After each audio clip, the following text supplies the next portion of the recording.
Now let's shift our focus to West Asia, where Hamas has accepted a new ceasefire proposal for Gaza, which includes a 60-day halt in fighting and a phased hostage release, which is in exchange for Palestinian prisoners. Now it aims in facilitating humanitarian aid and address the dire humanitarian situation in the Gaza Strip. This development comes after a fresh diplomatic push led by mediators Egypt and Qatar, backed by the US, to end over 22 months of war. The proposal, which includes a partial hostage release of Palestinian prisoners and aid entry, has been sent to Israel. Israel's response is pending.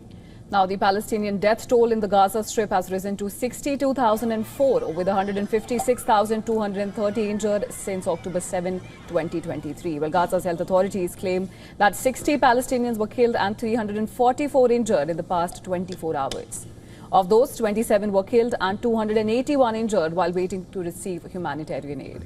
Amid the ongoing ceasefire talks, as Israel plans to reoccupy the Gaza city and other populated areas. Now, after visiting a southern Israel army base, in a video message, Israeli Prime Minister Netanyahu stated that Hamas is under atomic pressure as he planned to take over Gaza city. I spoke with the Minister of Defense and the Chief of Staff about our plans for Gaza City and the completion of our missions. Like you, I hear the reports in the media, and from them, you can get the impression of one thing: Hamas is under atomic pressure.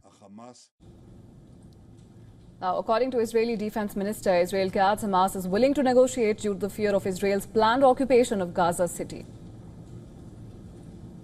Hamas, for the first time, after weeks of not being willing to discuss any deal to release hostages, even though even Turkey had already approached it and Qatar had approached it, suddenly it is on the table. The reason is not clear. The reason is clear, and we see it now in discussion. Only their fear that we seriously intend to occupy Gaza. Facing this alternative, they are willing to discuss.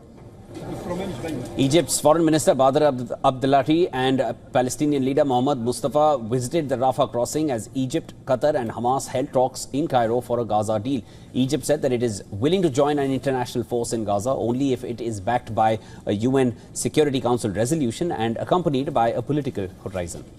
Now, Egypt's Foreign Minister Badr Abdulati and Palestinian Prime Minister Mohammed Mustafa have urged Israel to increase aid entry into Gaza, nothing that Egypt has provided 70% of Gaza's humanitarian aid since the war started. They visited Egypt's Red Crescent facilities and met with Palestinian medical evacuees at Arish Hospital.